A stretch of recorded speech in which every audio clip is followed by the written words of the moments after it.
ठरलं तर मग मालिकेच्या आजच्या भागामध्ये आपण पाहणार आहोत की सायली ही अर्जुनला कॉफी आणून देते.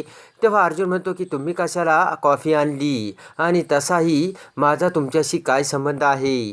सायली म्हणते की अहो सर असं काय बोलताय. म्हणतो की मी तुमचा कोणीच नाही आहे.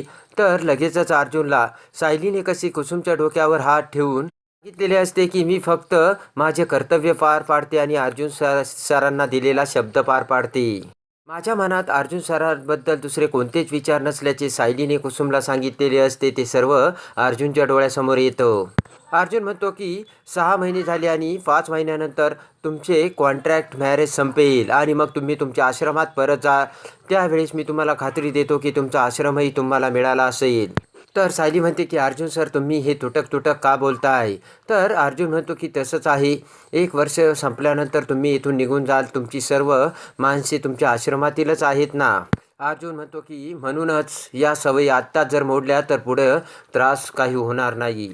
आणि अर्जुन म्हणतो की मला सुद्धा त्रास होऊ नये यासाठी हेच पाहिजे आणि रागाने निघून जातो. इकडे आता तन्वी आणि रविराज हे बसलेले असताना सुमन तिथे येते आणि तन्वीला म्हणते की अगं मार्केटमध्ये जाऊन खवा घेऊन ये. मी अगोदर बेसनाचे लाडू करायला घेते आणि मग चिवडा करणार आहे. सुमन म्हणते की मी आता घरच्यांच्या सगळ्यांच्या आवडीचे पदार्थ करणार आहे. ज्यांच्यासाठी शंकरपाळे तर राकेशच्या आवडीचे अनारसे करणार आहे. सुमन म्हणते की तन्वी तुला काय बनवून हवंय. तेव्हा तन्वी विचार करू लागते. तर सुमन म्हणते मी तरी काय वेड्यासारखं बोलते. तन्वी तुला म्हैसूर पाक हवाय ना. सुमन म्हणते की लहानपणी अगं तुझी आणि अर्जुनची तर म्हैसूर पाक खाण्याची स्पर्धाच लागायची.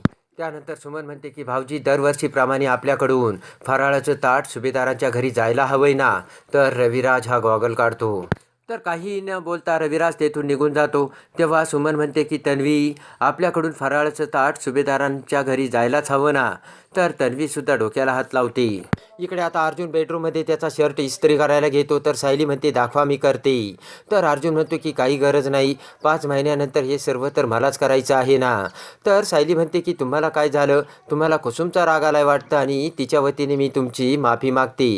तेव्हा अर्जुन विचार करतो की मी आता यांना समजावू तरी कसं. तर सायली म्हणते की नक्कीच तुम्हाला काहीतरी झालं आहे. कारण मी अलीकडे तुम्हाला खूप ओळखायला लागले अर्जुन सर आणि तुमची जागा नक्कीच कुठेतरी खूप वर आहे. सायली म्हणते की तुम्ही मधुभाऊंना सोडवणार हे तर एक झालं. पण तुम्ही माणूस म्हणून खरंच खूप मोठे आहेत सर. ते ऐकून अर्जुन खूप खुश होतो. सायली म्हणते की आणि ते तुम्ही लगेच दाखवून देतात. कारण आज बघा ना कुसुमताईने तुमची कॉलर पकडली होती. तरी तुमच्या ठिकाणी दुसरा माणूस असता तर चिडला असता. सायली म्हणते की सर तुम्ही नेहमी म्हणता ना की मी खरी युनिक आहे. पण खरे युनिक तर तुम्ही आहात सर.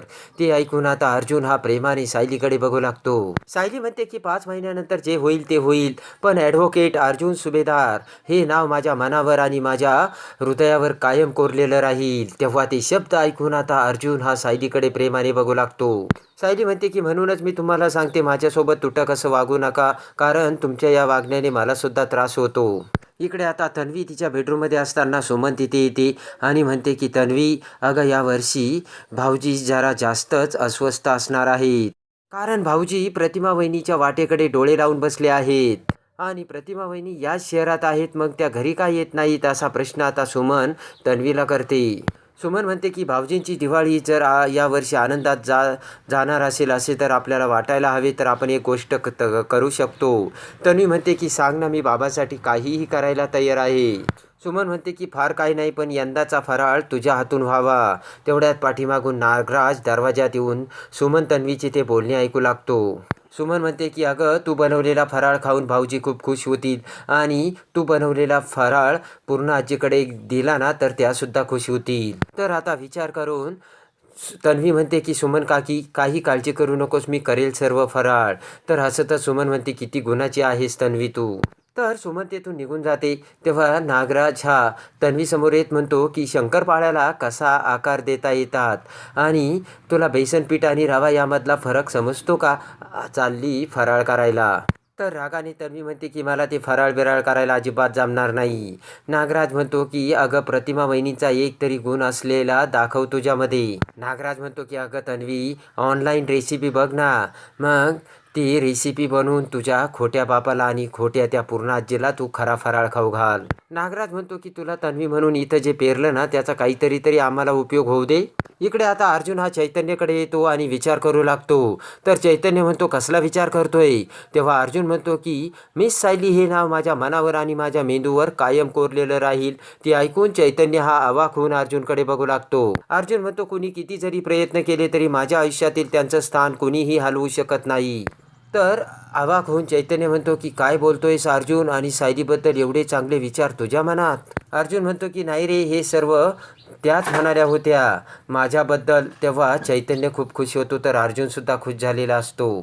चैतन्य म्हणतो की तुमचं कसं झालं माहिती आहे का, तुझ्या वाचून जमेना आणि तुझ्या वाचून करमेना, असं म्हणत आता चैतन्य हसू लागतो. त्यानंतर चैतन्य म्हणतो की अरे अर्जुन, तुझा आणि सायलीचा हे पहिला दिवाळीचा सण आहे, तेव्हा तुला काहीतरी गिफ्ट द्यावाच लागेल.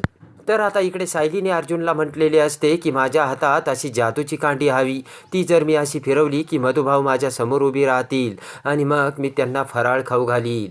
हे बोलणे आता अर्जुनला आठवतं.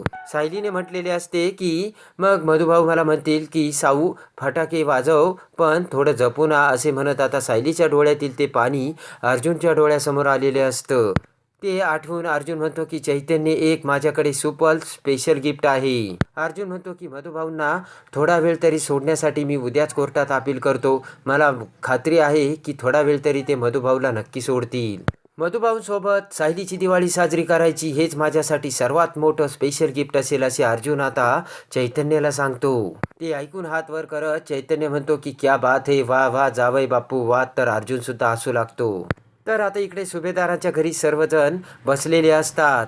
तेव्हा अस्मिता म्हणते की अर्जुन आणि अश्विन, तुम्ही दोघं माझ्यासाठी ज्वेलरी आणि सर्व काही खरेदी करा, मी लिंक पाठवते. तर अश्विन म्हणतो की खरेदीसुद्धा तूच कर, तुला हवी तशी, आणि पैसेसुद्धा ऑनलाईन तूच भर.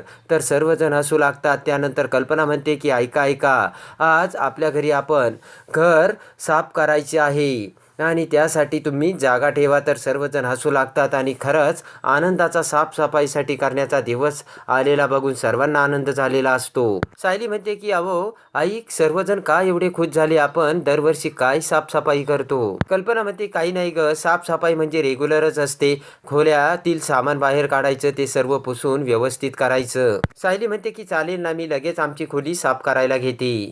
ते ऐकून अश्विन म्हणतो की वहिनी थांब, कहाणी मी अभी एक ट्विस्ट है. तर लगेचच अश्विन म्हणतो की सुभेदारांच्या घरामध्ये प्रत्येकाने आपापली रूम नाही साफ करायची. अर्जुन म्हणतो की सुभेदारांच्या घरी एकमेकांची खोली साफ करतात आणि सगळे मिळून डिसाईड करतात की आज कोण कोणाची खोली साफ करणार आहे. सायली म्हणते की पण असं का? तर कल्पना म्हणते की आपण रेग्युलर तर आपले कामं करत असतो, पण यामध्ये दुसऱ्याचे कामं केली ना तर एकमेकांवरचं प्रेम वाढतं. कल्पना म्हणते की प्रेम वाढते, जबाबदारीची जाणीवसुद्धा वाढते. तर आता सर्वजण साफसफाईला लागतात. कल्पना आणि अस्मिता ही अर्जुनची बेडरूम आता साफ करत असते. त्याच वेळेस आता अर्जुन आणि सायली खाली असतात. तर सायली म्हणते की मी आपली रूम साफ करून येते. प्रताप म्हणतो की अगं कशाला, तुमची रूम साफ करायला ऑलरेडी मम्मा आणि अस्मिता गेली, त्या बघून घेतील. तेव्हा लगेचच सायली विचार करते की माझी डायरी जर आईने बघितली तर अर्जुन विचार करतो लाल फाईल जर मम्माने बघितली तर. तेव्हा सायली म्हणते काय आहे असं त्या लाल फाईलमध्ये? तेव्हा अर्जुन म्हणतो की आपल्या कॉन्ट्रॅक्टचे पेपर. तेव्हा दोघेही भानावर येत पळतच आता बेडरूमकडे धाव घेतात. तर इकडे लाल फाईल उघडून कल्पना ही त्यामधले पेपर्स बघू लागते. तर आता कल्पनासमोर अर्जुन सायलीच्या त्या कॉन्ट्रॅक्टचे सत्य येणार का, हे बघण्यासाठी आणि ठरलं तर मग मालिकेच्या डेली अपडेटसाठी आपल्या चॅनलला लाईक करा, सबस्क्राईब करा.